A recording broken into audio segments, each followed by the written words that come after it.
Good afternoon, everyone, and welcome to My Next Question, National Jeweler and Jewelers America's webinar series.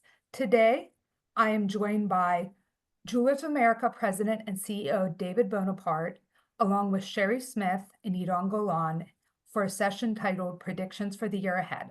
Before we get the webinar started, I just want to let attendees know that if they have a question, they can type it into the Zoom Q&A box at the bottom of their screens. We will be back on at the end of the discussion to field any questions. Also, today's session is being recorded and will be available on the National Jeweler website tomorrow, January 24th. Now, let's get the discussion started. Hi, everyone. Happy New Year. Happy New Year. Happy New Year, Michelle. Happy New Year. Thank you for joining us today. Again, we were all together last year around this time to talk about predictions for the year ahead, so predictions for 2025. But I want to start first, though, before we get into 2025, let's talk a little bit about 2024. How did jewelers do in 2024? And particularly, how did they do at the end of the year, the all-important holiday season? Sherry, you had a great column in National Jeweler on this topic this week, just yesterday, I believe. Do you want to talk a little bit about your data? Sure. I also ran some numbers from Black Friday through the end of December because I thought it would be interesting to look at that. And retailers were up in gross sales. They're still trending down in units. They were up 5% over the holiday period, down 6% in units, and up 11% in average retail sale. And I think that's sort of a consistent thing we're seeing in the data is average retail sales continuing to go up. The year as a whole, which I shared in the column, retailers ended up 4% in gross sales, minor decline in units at 2%, and up overall 7% in average retail sale. And really in our data, what we saw amongst the independents was the second half carried them because the first half looked like it was going to be a little bit of a mixed bag or a little challenging. So things started picking up for them in the middle of the summer, early Yep, fall? around July, August, we started to see a little bit of a difference. Yep. Okay. All right. Idon or Dave, anything to share about independent jewelers in 2024? Please go ahead, Dave. I was going to say, you go ahead, but I'm happy to. I concur with Sherry said. You know, it seems like what I'm hearing from our members and the broader independent market, independents did well. They kind of bucked this notion of a challenging market in 24. Sales were up, depending on who you follow, 4 to 6%. And the categories, I'm spot on with what Sherry said. I think the big box and chains struggled, as you can see from some of the results. Some of the big box posted, like Signet, and they kind of cater to different markets. But I think the upper 1% of earners are still spending money in a strong market, stock market that is. So all in, I think the U.S. industry did well. Yeah. I saw 3 trends in 2024. One is a continued rise in demand for lab grown. We're talking still at double digit, even though over time we're seeing, in general, what we're seeing with lab grown is a deceleration. So the increase in unit sales, the decrease in prices, all of those trends are continuing, but they're happening at a slower rate. The other trend that we saw is with natural diamonds, and that is a decline in price and a decline in sales. But overall, this is the most interesting trend, and that goes along with what Sherry said. We're seeing an increase in the average spend per unit.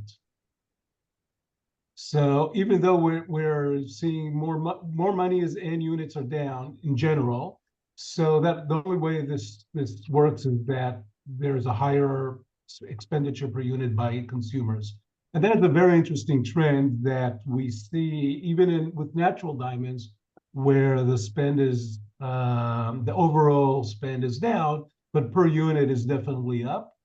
And Sherry, I'm sorry to interrupt, but Sherry, I think you highlighted that in your column as well. I did, yep. Yeah. And then there's the issue of you throw off my thought. Never Oops, mind. sorry. But the long and short of it is that I think, oh, I remember it. So the thing in natural diamonds, I think the element that we're seeing that really impact that is that the bottom part of the consumers, that is consumers that would have otherwise spent a lot less, instead of buying a natural diamond, bought a lab-grown diamond, and that pushed up the average for natural diamonds. But nevertheless, you know, this is an opportunity for those who know how to grab it. Do you want to, I mean, my next question was going to be what What's the contributed to opportunity? this increase? Do you want to talk about, would you want to elaborate on that for those who know how to grab it? How should they get it on?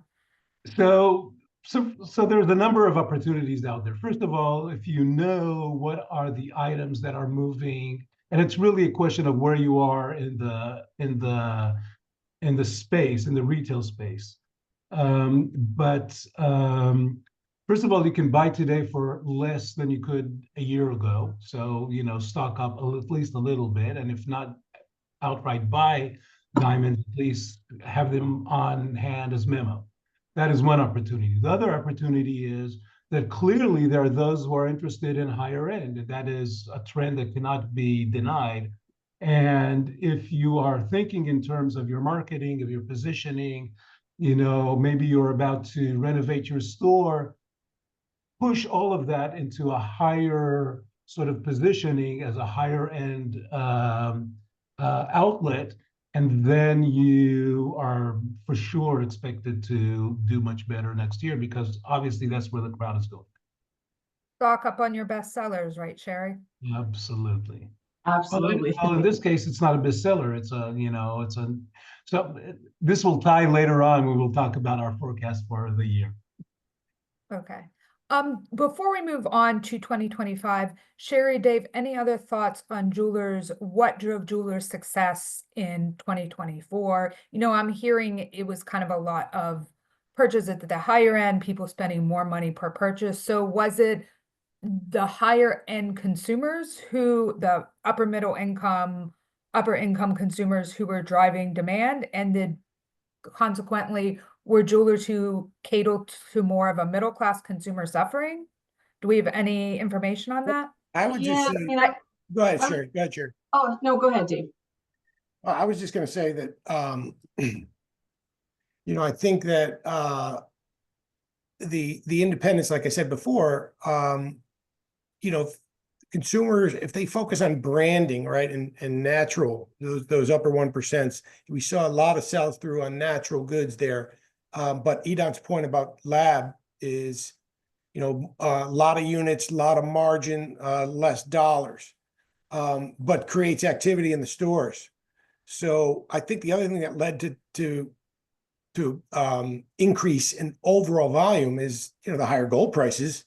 Jewelry is a little bit more expensive. And I think that's an opportunity for retailers rather than a challenge. I think if they do their inventory correctly and reprice inventory, it creates an opportunity. So I think that, you know, heading into 25, there's still a huge issue that people need to watch out for in lab grown. Although I think that many are reporting that we're seeing the bottom of pricing.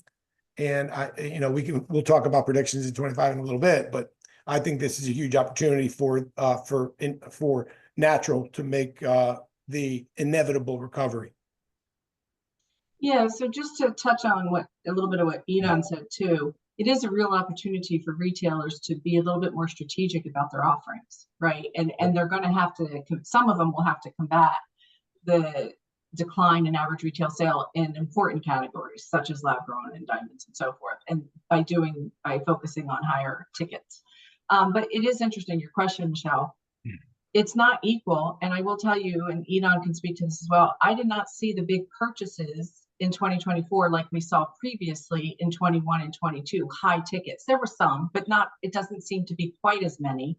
So I can't really say that. But you know what's really interesting to me, and I'm sure we will get into some of this with your other questions, is the declining foot traffic. We base that on units sold. But we're doing case studies here with clients and so forth. First of all, the fact that the independents were up overall, they were up overall. There were some that way outperformed the industry, while others didn't do well at all or struggled. And I think that's something we'll have to pay attention to, and we'll talk about that, as Dave said, in the predictions and as Edon indicated. But I'm careful not to label that units sold as necessarily a decline in foot traffic. And I like to touch on that later, because again, the case studies we're seeing, the data doesn't suggest that. It suggests there's a problem with conversion. But anyway. Conversion. Yeah. Okay. All right. Now, let's start out talking about 2025 kind of broadly. And there's a caveat here I'm going to point out. The jewelry industry has had a really good couple of years. 2020 obviously well outperformed everyone's expectations during the pandemic. Edon, I think 2021 was the year you labeled the year of jewelry. Those were crazy sales in 2021. And we keep going from here. Like every year we think, now we're going to see a slowdown. It's going to be flat. We're going to see a reversal, but every year we're gaining a little bit. And I think that's been it's been a positive trend and an interesting trend.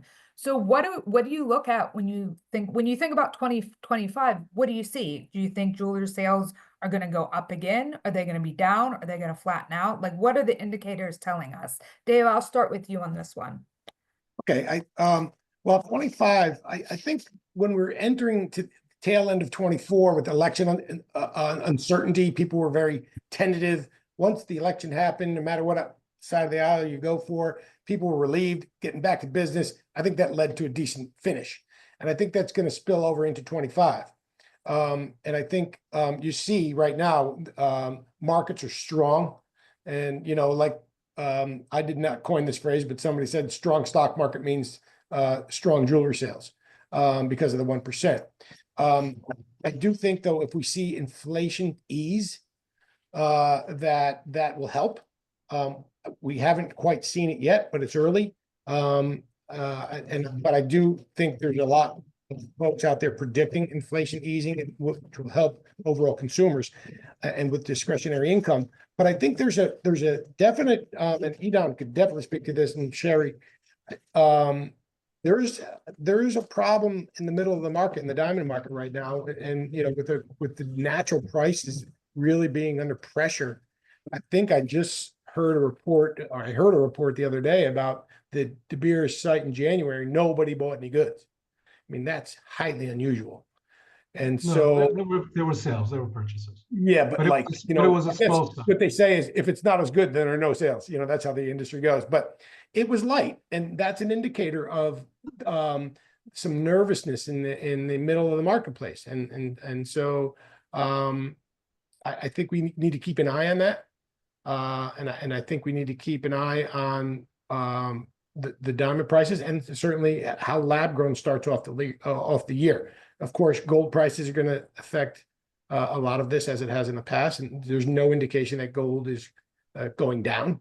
And we'll see how that affects overall sales volume. Interesting. So Dave, any up, down, flat, any solid prediction? Or two, I can't say at this point. It's tough. It's early, but I think the jewelry industry is resilient. I think it has navigated through the very worst of COVID, and other things came out brilliantly. I think the jewelry industry is poised to have another increase in 25. Okay. Sherry or Dawn? Sherry, go ahead. Okay. So I do think there's uncertainty in 2025. It's going to be really interesting to watch. There are external forces, and again, not to get into a lot of them, but if tariffs happen, if we actually do some of these policy changes with immigrants, and that which will affect an already strained labor force, that could drive up wages, right? Because then there's less bodies. Right now we have more jobs than we do bodies in our country. And whenever that impacts it, that could impact inflation the wrong way. Having said all that, this is going to seem like an unusual answer, but here's my thing. I think the retailers that can continue to focus on their controllables and execute well will do well. And those that have ridden the wave are going to struggle. So we're going to see a purge of some of those doors because some of them didn't make the changes that they needed to. But you know what? As Idam said, 2021 was the year of jewelry, and many retailers across the US benefited from that. That's going to be a struggle for those who don't execute and don't focus on the key controllables that they absolutely can and should. That's going to make the difference on how they perform, in my opinion. So up, down, flat, you're not sure? I don't know. I don't know what the purge will look like. As Idam said, we're seeing a slight deceleration in lab grown, yet more and more retailers are still taking on these memo programs and the units are still going up. It will be interesting. I think, again, what I'm stating is like our customers and client base who outperform the industry will at least be flat or up.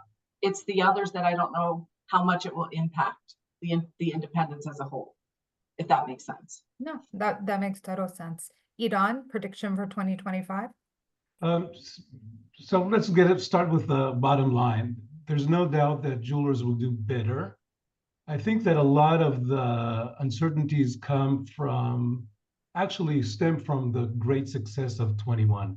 In 21, we saw about a 50% rise in sales, depending on what is it exactly that you're measuring. But the bottom line is that this is something that has never, ever happened to the jewelry industry in the United States, such an incredible rise in demand in jewelry, in revenue. And since that unusual high, we're seeing a constant, decline. And that decline is not a sign necessarily of a failure of the market or lack of interest on the part of jewelers, but rather, sort of a return to what are rather normal or more normal levels. And that means that if we had essentially a flat year in the past year, that actually the US market is very supportive of jewelry. I know it was a difficult year. I know that natural diamonds didn't do as well as people expected, but part of the issues in the diamond industry actually had to do with the diamond industry, right? There was an expectation that China will be revived. There were a lot of purchases to sort of support the pickup in China that never happened, and then everybody was sitting on a very large inventory, and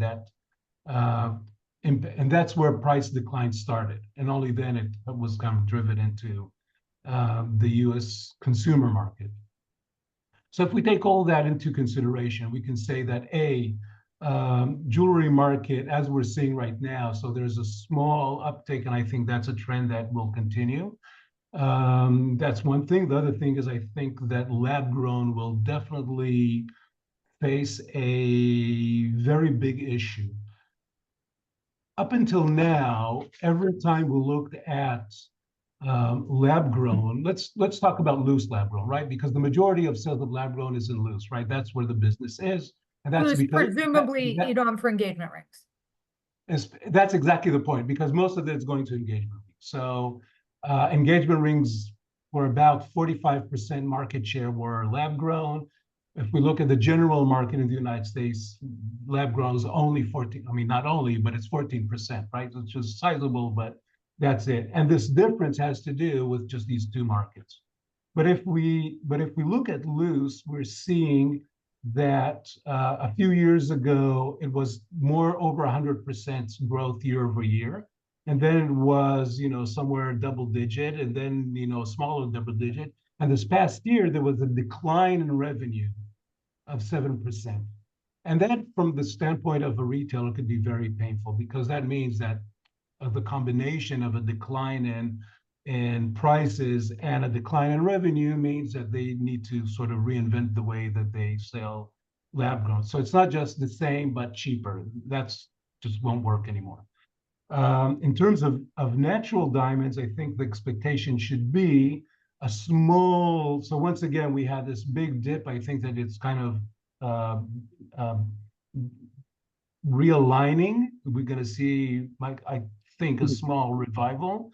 And I want to talk a little bit about, if I may, about about inflation, because I think it's an important point. The U.S. market is doing from an economic standpoint, it's doing very well. Of course, Dave is of course right, that when people are doing very well on the stock market, they feel richer. and they spend more, they allow themselves to spend, and that's important. But if inflation will pick up, that will hurt first and foremost housing and jewelry, and it will hurt jewelry because it will hurt housing. So that is one thing to keep an eye on. Of course, if inflation declines, that is good news for everybody. And if I could give any advice to retailers in this context, and I'm kind of backing what Sherry said, there are internal forces and external forces that are impacting what they're doing. The external forces, such as inflation, are those that there's nothing they can do about. They need to just kind of fix the way they're doing. But the internal forces are, know how to sell your diamonds, know how to create that separation by those different demographics, which are clearly very different. And marketing. If there's anything that this market has to change, is the way it markets itself. Mhm. Yeah. I have that as one of the controllables, Edon, right? Consistent marketing efforts and combining local community engagement with digital strategies, right? And they don't. Our retailers, for whatever reason, it's not equal again across the board. There are some who have no community activity. People want to buy from people they know, they see out and about, are involved in their communities. That's going to be the biggest strength of jewelers. Absolutely, Right. especially independents, Yes. right? Especially independents. I mean, Right. the independent jewelers need to kind of capitalize on the same movement that independent bookstores have been, the like buy local movement. I mean, independent Right. bookstores, Absolutely. everybody thought they were going to be absolutely killed by Amazon. Right. There'll be no independent bookstores, but the opposite has happened. I just had Yes. one Right. open up in my neighborhood. It's great. I go There's there a all the time, resurgence, and yep. people want to buy from something local. And in my view, they would rather have businesses in their neighborhood than have every shop turn into an empty storefront because everybody's buying everything online. And that is the very they- essence of the jewelry business, right? Right. I mean, if there's any business that thrives on that model, it's the jewelry industry, it's the independents. So I'll say something about the independents and what they're starting to do. And it all is around disclosure, right? And education around, if you talk about lab grown versus natural, what are the differences? So retailers are starting to realize that when they explain the difference between lab grown and natural in terms of value, that they will see their sales in natural increase, especially in the engagement market, because it's the most special thing you can do is get engaged, right? And using a diamond is that age-old tradition. And once the consumer realizes value, and at JA, we're starting to provide materials and education to independent retailers to help them explain the value and difference between natural and lab grown. I think you're going to see natural make a really sustained comeback to where it was. And you're going to see lab grown with the pricing that just continues to drop, which I think maybe, who knows if it's an all-time low, but it's going to enter its own category. And it's not going to be necessarily, even though the FCC recognizes that a diamond, it's not going to be a diamond. It's not a diamond. It's not a natural diamond. And that market force will correct itself, in my view. Well, this is great because this leads into my next question of where we see the natural versus. That's why I lab said that, Michelle. I wanted to give you. Thank you, Dave. Natural versus lab grown diamond market shaking out in 2025. Dave is saying like he thinks the lab growns will take a place. I don't know, Edon, It's Sherry, going what do you away. think of this? So Don mentioned earlier, he said lab grown diamond sales have been steadily declined. Have lab grown peaked? What's lab grown versus natural going to look like in 2025? It's a question everybody wants to know, honestly. Sherry, I'll start with you. What are your thoughts looking at your data and talking to independent retailers? It's interesting. And I follow Edon too, because I love the op-eds he puts out there with the data, and he's been saying it for a while. The thing that concerned me was lab grown loose in 2024 made up 23% of loose diamond sales, at least in our panel, and almost 47% of units sold. That's huge. Even if it's decelerating, it's still a huge part of the business. The problem is the lab grown companies are putting robust memo programs out, and independents love that, and they grab hold of that and they take that, right? whether it's for the right or wrong They reasons. take advantage of it. They do. And to Dave's point, it's really about giving your team the knowledge to navigate and be able to pivot and to have Right. the right conversations, right? And again, Dave, we all know that won't be done equally across the board, right? Because there's so many factors. An independent, do they actually have people who are wired for sales who can navigate and pivot that? Or do they have warm, friendly bodies who look for the path of least resistance? Do you know what I mean? So that's going to impact. Those are some of the things we're going to see. It's really hard to predict, but we still see units up in double digits. Again, smaller increases, as Edon has indicated, as we also see in our data. But I'll tell you the one part that independents are attached to, and that's the gross margin. And it was shocking to me to look at gross margin of lab loose versus total gross margin of natural diamond loose. Yeah. And that's hard for them to walk away because at the end of the Right. day, they need profit. Yeah. They need Yeah. profit to operate. And margins on diamonds have been a problem as long as I've worked here. Well, since they became commoditized, right? There was a time when an engagement ring was an emotional purchase and it was an emotional sale. And then we commoditized And it, the right? gross margins were cold-hearted. I don't know if cold-hearted is the right word, but you know, you have overhead, right? And the way the natural diamond, I'm sure you're seeing it, Edon, the natural diamond margin is still going down. So lab grown's margin in our data is still going up, even though average retail sales coming down, but natural's going down. And so you're popping the big diamond for the value of the high ticket, but you'll make a smaller margin. You pop this one for lower, and you've got, that's going to be a conundrum for retailers, right? For independents. They're not going to walk away from profit. They're not going to walk away from the easier sale. So it's really about them educating, training, and being able to have that conversation. If they're a store that chooses to carry both, right? Lab grown and natural. You know, we've seen some jewelers, just as an aside, Sherry, who have, I know we did a Q&A with one in Maryland, I believe, who has a separate store for lab grown, and they market it under a different brand. And you know, there is crossover. She told us there's crossover between those customers. I was always been in the mind, and I know this is a very unpopular middle ground, that I think people can buy both for different reasons and that they can coexist. And they do. That's what the data shows. I want a lab grow, or excuse me, I want a natural diamond engagement ring, but then I'm just wanting, I want a tennis necklace or a tennis bracelet because it's on trend. Well, that's going to be very expensive and natural. Maybe I'll just get myself a lab grown as a gift to myself. But when I'm looking at my engagement ring, I want the natural. That's always been my opinion. It's unhappy. People seem like they want you to take one side or the other. I mean, it's unpopular, but that's how I have always looked at it, because I could see people buying both for different reasons. Well, Michelle, to your point, that is what the data is showing. And it's across all demographics. It's not reserved exclusively. Right. It's 100%. not just Gen Zs coming in and saying they're looking at a diamond engagement ring and they want a lab grown because they can still have a great wedding and buy a house, right? This is baby boomers are coming in and going, you know what, I want 4 carats and I'm willing to spend that on lab grown because I still want my exotic vacation in the Mercedes in the driveway. I mean, we are seeing that in the data. It's not one demographic over the other doing it. And again, Sherry, there's one item that where all of us are overlooking, and that is the hybrid.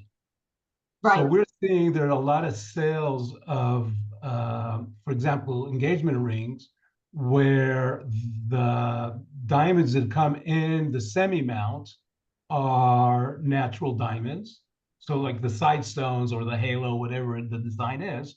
But the center stone is a lab grown, and those hybrids are very popular. It's actually started in India as becoming popular, but now we're looking through our data and we're seeing that there is a rise in that, and we're seeing the reverse of that too. Whereas you may have the center stone, the natural, and the halo and the diamonds on the side as lab grown. Side stones, yeah, because of the price points of Melly. I mean, look at it. It's almost the price point is ridiculous. Right. Right. So Michelle, remind me what the question. Oh, sorry. We're lab grown and natural. I know you had a distraction there. Okay. Well, I had my dog here throw a whole scene because I guess she was jealous of not getting my attention. I think she got very excited about our conversation about independent jewelers. Well, you know, commentary is common in my house. So we were talking, we were talking about You know, Yeah. looking at lab grown natural versus lab grown and natural, I don't mean versus, Yeah, I'm not trying to set I'm them the up. older In guy in this group, 2025. we know that. So let's, thank you. Anyway, so here's my point. In December, price points, gross margins for loose lab grown was around 70%. 5 years ago, it was 40 something. So this is just going through the roof. Now, I agree with Sherry that retailers are very good at looking at gross margins. That was always the case. That was one of their ways of managing their business. And I think that's a mistake on their part. It's a mistake because what you should be looking is gross revenue. In other words, this is what Ken Gassman used to call cash through the register. If That's a pretty you, good Ken Gassman impression. I'm just chatting. I love the guy. But cash through the register is how you should run your business. I mean, that's the real measurement. And in that regard, and that's why we're seeing a decline in revenue, because people are just trying to adjust and increasing their gross margins, but that's a mistake. If we talk about Memo, and when I actually wasn't really joking, I was kind of joking, but not really joking about the issue of taking advantage of it. What retailers are doing today, because prices are falling so quickly, is they'll take goods on Memo, they'll sit on it for a while, and then when the price declines, they'll return the goods, wait a couple of days, and then pick up some fresh goods, the same sort of items, but at a lower price. And that's very unhealthy for the lab-grown business. The lab-grown business got into Memo primarily because there was oversupply. If we look at what's happening in the lab-grown growers market and manufacturing, we're seeing a very serious consolidation process.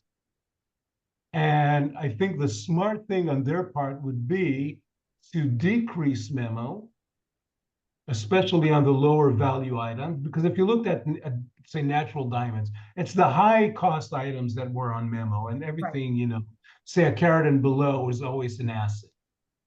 So it's just a matter of what a retailer feels comfortable buying. But in terms of trends, once again, I think that lab grown will continue and the same trajectory we've been seeing. Prices will continue to decline, but at a lower rate. Unit sales will continue to rise, but not as fast as they used to. And I think the demographic that up until now has been 25 to 35 years old, I think it's going to start push up to older demographics. For lab grown, buy. For lab grown, is that what you're saying? For lab grown, yes. For natural, the diamond industry has to get its act together because Marketing. Marketing. It's just not there. The diamond industry in India is very focused on what is the value of their inventory instead of focusing on what is it that they can do, talking to marketing, what is it that they can do in partnership with their clients.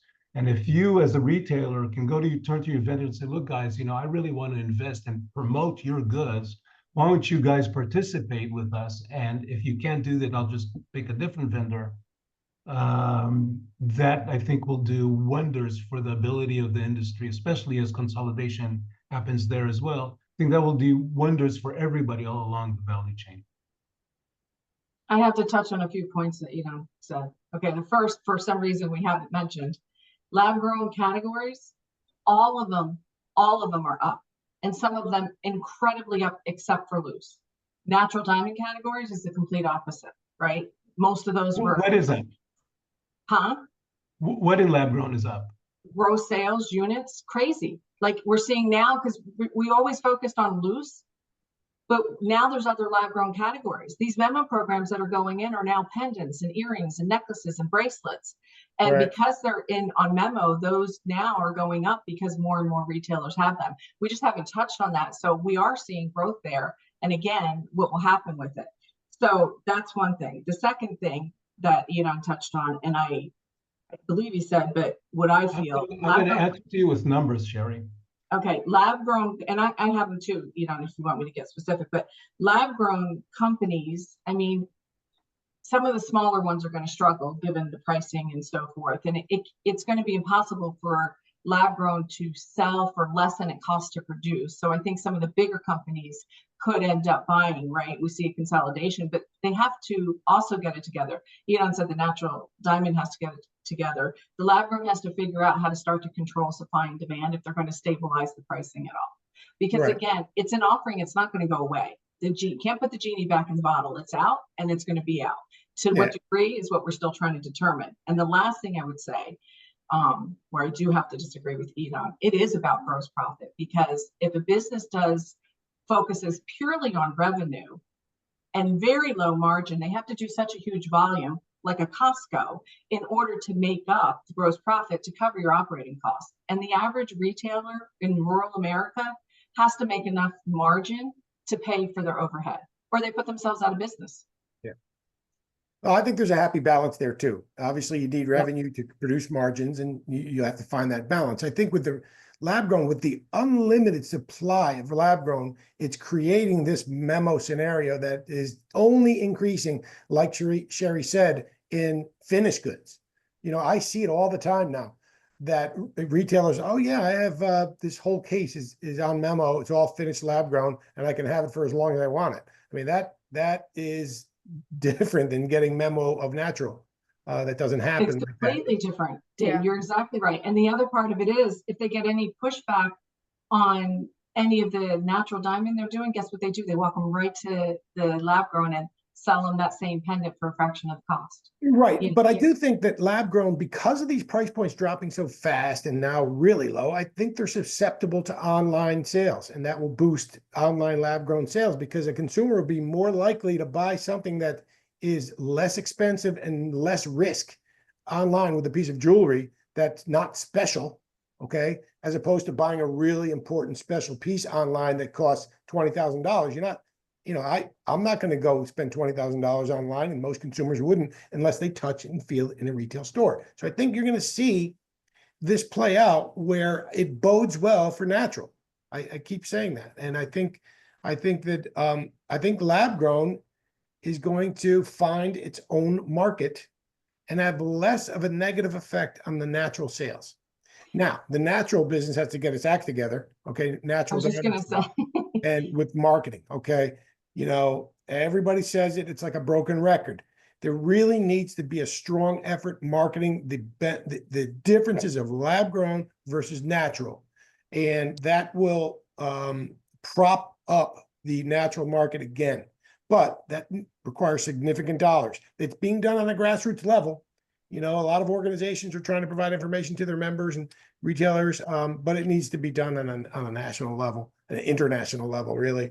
Well, and Eden touched on this, and he's right. The natural diamond marketing campaigns have been so inconsistent. And Eden, you've studied this much longer. Did some of that happen when it became a commoditized product? Because before they were all in. You had DPS, you had De Beers. I mean, there was national marketing campaigns on natural diamonds, and then it fell by the wayside. Yes, I think it was a big mistake to skip that, because if you look at Japan is actually a very good place to measure it, because the impact was so clear.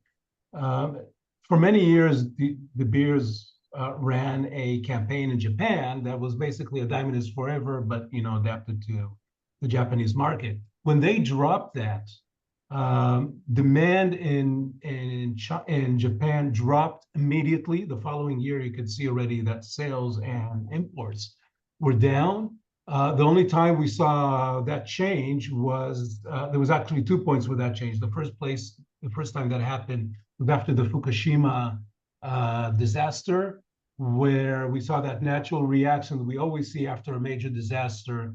And that is, there's a re-evaluation of life, and you say, I need to propose, or, let's, get things in order. And the other time was actually just recently, because I think prices are so low, we're seeing a resurgence in interest in luxury in Japan in a way that we haven't seen in many, many, many years, at kind of the space that China used to hold in the past.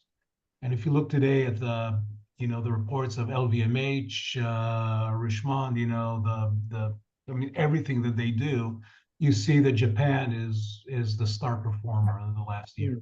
The star performer in Asia for sure. Yeah. So I have a couple more questions I want to get to your two before we move on to viewer questions. So I'm going to ask this. If you owned a jewelry store, what would you be stocking up on for 2025? And we've touched on this a little bit, but what would you be emphasizing in your marketing? And I'm going to add here before we answer that, I think one of the things, while there is a lack of a large scale national, international marketing campaign for natural diamonds, I think the independents who are still with us are doing a very good job of marketing their stores and embracing things like Reels, on Instagram, TikTok, etc., much more than the industry initially was, when Facebook was first popular. So I'm just going to throw that out there. I think the independents who are left are doing a great job using social media to market their business. But what would you stock up on and what would you emphasize in your marketing, Sherry? Well, first of all, diamond categories still make up the largest percentage of annual sales. So I would definitely have my diamond stories. I would also personally have, and this is opinion, right? It's very subjective. I would have a curated collection of colored stone jewelry, much aligned with what Edon was talking about. Higher prices where, it's not competitively shopped to draw in certain buyers and let them know that my brand stands for that. Whatever I did, if I opened, it would be a curated collection, a finite number of stories. I wouldn't try to be everything to everybody. I would focus on what I want my brand to stand for, and then I would execute that very, very well. So having said that, I'm sure Edon saw this, diamond studs, even though diamond earring category as a whole is slightly down, diamond studs are still selling like crazy across the independents. So no doubt I would have my diamond studs probably in both, because I want to capture both the market shares, but I would navigate the things. And the other thing we saw hugely popular, flexible diamond bangles. They still seem to be hot. So, and I would say one thing I think that's helping the diamond studs is ear stories, as they call it, is such a big thing right now. For a while, multiple piercings were out. They're back in right now. Women have 2, 3, 4 holes more in their ears, and they're really looking to create what they call an ear story, like a look with multiple earrings. And for a lot, like people want a diamond stud for one of those, whether it's the second hole, the third hole, primary hole. They're very much like a white t-shirt for guys and a black dress or black skirts for women. It's the item that everybody has to have in their wardrobe. Yes, that's the word. I was going to say inventory, but you're such a guy, Edon. That was a different track. I'm sorry. I apologize for that. No comment. Dave, what would you be stocking up on for 2025? And Sherry, we didn't get to this, but we can go back to you for what would you be emphasizing in your marketing if you based on the research we do with JA members and broader industry, I would be focused on brands. Okay, brands drive foot traffic. I'd be focused on natural diamonds. I would make lab-grown diamonds a secondary thought in my store. And I would do that through education. And then color, as Sherry said, colored gemstones provide an awesome opportunity for high margin business. And, in the color market, you make money when you buy. So you should go to Tucson. If John Ford's on this, I'm giving you a little promo. Go to Tucson and look at some gemstones because there's value, and colored gemstones are very important for overall store sales and volume. So I think brands, natural, and color gemstones. Watches aren't for everybody. It's also worth noting that color's still big, like color just in fashion in general. Watches aren't for everyone. Obviously, there's differences. I mean, if you're a Rolex dealer, that draws a lot of attention and a lot of traffic. Not everybody is so fortunate to be a Rolex or Patek dealer. But, if you could add a little product mix in the watch market, always good thing. Dave and Sherry, before we move on to Edon, any thoughts about what would you emphasize in your marketing? In my marketing? Well, first of all, I'd make sure that I was engaged with the local community. I would be very involved and very active and make that part of my marketing campaign. I just think that's a huge miss we see across the board. And then lots of digital, right? You have to be where you have to be where your customers are, and they're online. Instagram, Yeah, and the Instagram, oh yeah, independent, Instagram Reels. you know, Dave, you I'm could sorry, say any thoughts? the independent, you know, in many, many, many cases around the country, the independent retailer is the brand, okay? That is the brand. You're going to shop at, you know, Dave's Jewelers or whatever it is. Dave's Den. Dave's. if they've done a decent job, Dave, right, to create that brand awareness in their community, in Yeah, their and market. Yeah. yes, and market the brand, the family, the relationships, the Yeah, community, sponsor a baseball team, you know, I mean, do Yeah. all of those things. That is huge to gain trust. And partner with other local businesses, especially like wedding related businesses. and like you referenced before, and the Amazon booksellers didn't go away. Jewelry stores are not going away, even though we are experiencing attrition every year. It's not going to be like what Home Depot did to the hardware store. A hammer's a hammer, okay? But jewelry is special. It's unique. It's different, and it's emotional. So I think that those are the elements of why independence and change will survive. Edon, really quick, what would you stock and what would you be emphasizing in your marketing? And then we have one last question before we hand it over to Susan. First, I would say in diamonds, regardless if we're looking at natural or lab grown, go for ovals. If you have an opportunity to buy an oval at a good price, do it, because that's a constantly trending increase in demand. I'll just say as a side note here, fancy shapes in general, and this, you know, might seem silly to some people, but every single celebrity we've seen get engaged in the last year has chosen a fancy shape. That trickles down, that matters to people. People Yeah. pay attention to this. Sorry, Don. So that's one thing. The other thing is in bracelets are doing much better in two particular categories. One, we're seeing that with tennis bracelets set with lab grown, just because the cost of there's so much diamonds and the total carat weight is such a significant thing. And the other one is bangles actually set with diamonds are doing fabulous, had a fabulous year. And then I would say in terms of marketing, there are two audiences that you need to cater to. One is your long-term audience, and you want to make sure you don't lose them. So whatever it takes to reach out, to talk with them, to make sure that they see you, that you get to them, it's very important to continue to cater to them. And the other one is you need to find that niche that you're not doing well in, and try to understand why and fix that. It's very possible that, you know, so we said, you know, lab grown is where there's a decline in revenue. So that's the place where you can maybe close that gap, because you need to get, you know, if there's a 20% decline in price, you need to increase sales by 25% on that item, right? So you need to find that new audience that you can bring in that will slowly, because it's constantly rotating. And then, of course, remember, you know, business is all about innovation and adapting to the changing times. We started by talking about uncertainties. Every business suffers from uncertainty. Everything, there's always, we wouldn't have a conversation about our forecast if we knew what the future would look like.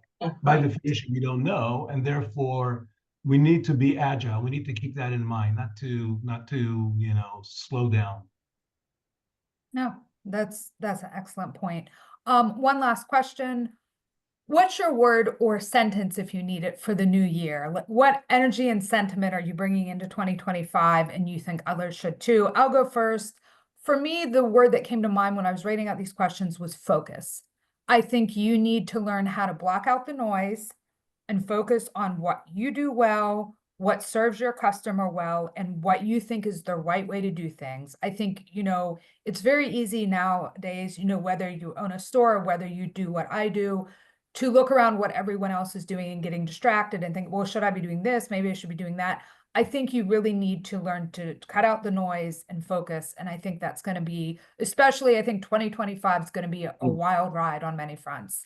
And I think people are really going to have to learn to focus on, as Sherry mentioned earlier, the controllables, what their business is, what it means to people, and what they do well. Dave, 2025 word. I think from a retailer perspective, it'd be educate. You know, make sure your consumer or your customer is educated on the facts and learn how to differentiate products and what the value is to the consumer. So educate. Sherry? Okay, if I have to do it in words, I would say controllables and execution. But my sentence, and I put this in another column that I recently wrote, disciplined execution, consistency, attention to detail, and a commitment to excellence in the controllables will set foundation for sustainable growth. And I believe that. I believe retailers have to focus on what they're going to do and execute incredibly well. That's my You vote. done? Rejuvenate, make everything feel fresh. Don't stand back and think, I did it, I know how to do this, everything's going to be the same.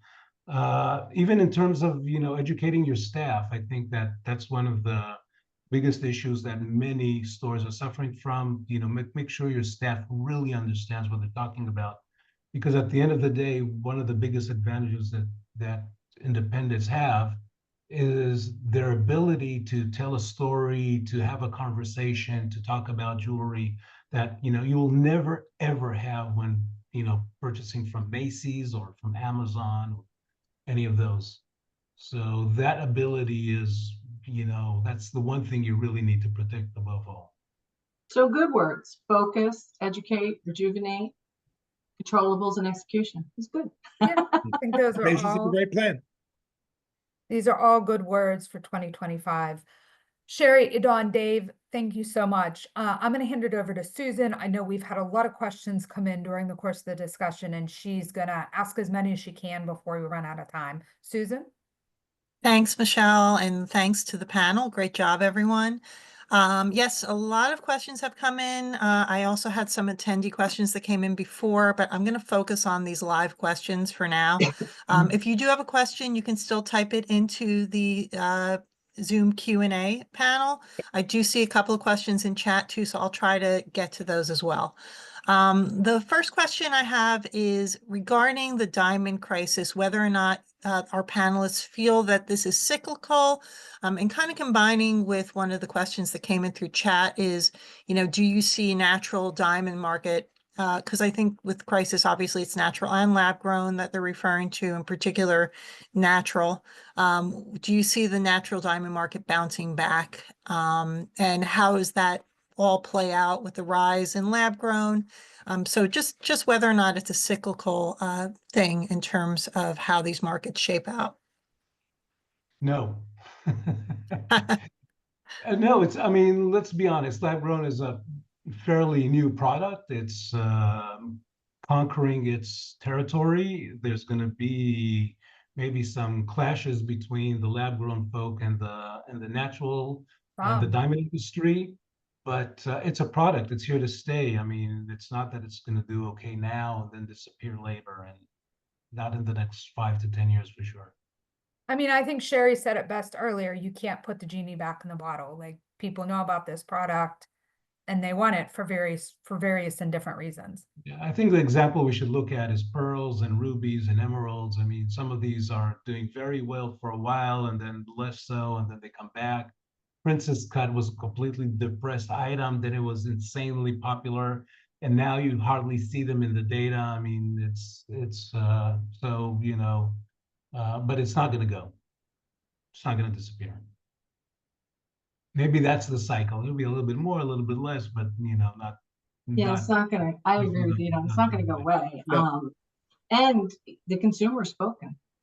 They're open to it, right? So sometimes we do need to listen to the consumers. It doesn't mean we're not going to influence their purchases, the best way that we can. But and the other part, which I've said over the past 3 years, in fact, I remember chatting with Idon about hoping that it's capturing more market share into the jewelry world, right? Maybe people who never thought they were going to buy anything beyond a diamond engagement ring wedding band, that jewelry wasn't going to be part of their everyday wardrobe, now has an opportunity to add some things that they otherwise might not have. So yeah, I agree. To introduce them to the whole category beyond diamonds. They could get into a certain designer or they'll get into gold or, watches. So yeah. I think it's worth I do want to point out one of the comments that came in with regard to lab grown. If you didn't get a chance to see it, she noted that lab grown units were up across the board and that the customers are asking for it and that they spend a huge amount of time training in natural, but regardless of that, they're Yeah. trying to push it, but they have to listen to the customer at the end of the day. So I thought that was a great comment that came in. It's a very important, it's a very important comment. Yep. And I'll take it and make it, I'll give it a little extra twist. I think that many retailers want to rotate out of lab grown. And the only reason that they are selling lab grown is because they don't want to lose a customer that walks in and they say, sorry, I don't have that product. So the tactics that, you know, that many of them employ to kind of bring them into natural are there and growing and becoming more sophisticated. But at the end of the day, you know, your job is to sell to your customer what they want. And Edon, to that point, consumers are coming in and asking for it. And Yeah. we hear that all the Yeah. time. Well, it's getting a lot of national press. I mean, Jewelers of America has been on business channels, I think 3 times, and been asked from business reporters about the phenomenon of lab-grown diamonds. And it's an unsolicited question we're getting. We go on to talk about trends, and then we start talking about lab-grown diamonds. You've all seen it on any various Right. business channel. It's there, and yeah, it's here to stay for sure. I still think it's a meandering river that will find its way. Speaking of trends, I had another question. Aside from engagement and bridal trends, do you predict any trends in the market regarding self-purchase jewelry and versus gift-giving jewelry? I have a projection for fashion, if that helps. Look at you, Edon. So I think there's Where's the white t-shirt? So here's my prediction. If you and I learned to do that many years ago. I look at what sells at clothing stores. There is a trend where, you know, everybody went from flat sort of colors to very elaborate detailed flowers, you know, butterflies, etc. And if you looked at jewelry the following year, the demand that sort of picked up for it was very busy designs. And now I was following the Emmys the other week, and I noticed Golden that Globes, you mean? what was it? The Golden Golden Globe. Globes, I think you The mean. Golden Globe, sorry. See, I'm so focused on the jewelry that You don't even know what you're watching. but yeah, but it's the following day. It's like, oh, what did she wear? You know, what were they, you know? Oh, no necklaces. You know, that was one thing I noticed. Very few necklaces. But in terms of jewelry. But if you looked at the clothes, the very clean, you know, textiles, right? The very clean designs were dominating. And I think that we will look in terms of jewelry design the next year or so, especially after the Oscars. If that trend sticks through the Oscars, then I think that we will see that in jewelry design. So, you know, solitaire rings, for example, you know, Yeah. very clean design. That's, I think, where we're going to go. Susan, I hope it answers the question in some weird way. well, you mentioned specifically self-purchasers and males. I always find this interesting because when I was a retail owner-operator, the majority of our sales came from self-purchasers. So every time I see an article published out there, there's a rise in self-purchase. Like I'm always, where is that from? Because we still tend to see the guys for holidays or for the high-end watches that they're going in for, right? And then we attempt to convert them to also buy something for her because you just can't go home with this luxury watch. So to me, female self-purchasers have always been a big part of the business. And I don't know that I've ever seen a huge shift one way or the other. Have you, Ida? Well, you know, when I look at the data, I look at it what retailers are selling, not as much as who's Right. buying it. But Yeah. but at the end of the day, there's definitely a rise in fashion versus bridal. I mean, in Yep. any which way you look at it. So it's definitely more fashion oriented. But you know, maybe it's an opportunity for De Beers to revive its women of the world, raise your right hand, right, for the cocktail gonna ring. say. And The right-hand Yeah. ring. You're No, looking- the idea was they identified slow purchasers, so they just went for it.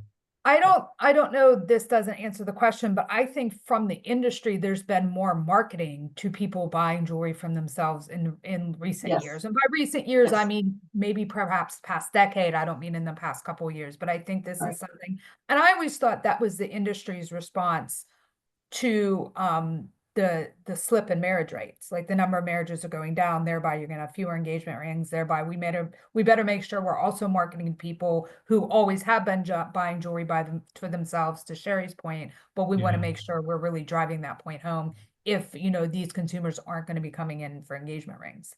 That's how I always It's thought. what the decline in those numbers, the only place where that does not happen, and the only big market where that does not happen is India.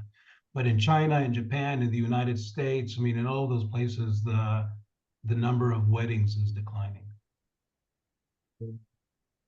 Yeah, it'll be interesting to see the projection for that for 25, because I've seen varying reports on the number of weddings. I think even Signet reported that they're going to see, while there was a dip in 24 or during COVID, of course, and then it came out, they projected a rise. I think that's what they said in their last annual report. Interesting to see. But to Sherry's point before, women self-purchase and self-purchase in general has always been a hot topic. I'm with you. When you see these articles about self-purchase on the rise, I'm like, when was it not? Well, and no offense, guys, if we waited on men to give us jewelry for as much as we want, we'd be in big trouble. And you can ask the jewelry stores across America. I guarantee they'll support me. Thank God for their female self-purchasers. Actually, Sherry, you're bringing up a very interesting point. You know, one question that was not asked here was, is there a change in the average price of engagement rings, and what's driving, lab grown in that space? Oh, yeah. And I think that's a change in social norms. It used to be that the guy was expected to, perform, in the sense that, how did we buy in the past? We'll talk with our mom, we'll talk with our sister, we talk with her best friend, we'll talk with her mother and the friends from her sorority, whatever. And all of them will say, she likes this, you like this, but just remember one thing: be generous. And if you're not, that's disappointing. Today, the way that people buy an engagement ring is very, very different. If the proposal is a surprise, he's popping the question, he won't use the, quote unquote, final engagement ring. What he will do is bring in a sort of a temporary ring, and then they will go in together to buy the ring. Now, all of a sudden, the pressure to perform, so to speak, is a lot less, because now she's part of the expense, and now she just wants something that's really nice and that makes sense, economically, that's reasonable. And there's a lot less pressure to spend more, and that's bringing down, and that's one of the reasons lab grown are doing so well. We're looking at lab grown diamond engagement rings around $2,200-$2,400, which is way below the 34 to 36 that we saw for many years. And you're right, we're seeing way more couples coming in to buy an engagement ring than just the guy. Yeah. There's a huge shift. Absolutely. Yep. Data shows. I'm sorry, we're at time. I'm sorry we don't have time to get to any more questions. Again, Dave, Sherry, Dawn, thank you so much. I think this was a great discussion. And as mentioned, this will be going up on the National Jeweler website tomorrow. That's going to be Friday, January 24th. So then my next question will return on Tuesday, February 25th. That's going to be 2 p.m. Eastern, and it actually ties into the end of this discussion because it's going to be our 2025 jewelry trends forecast.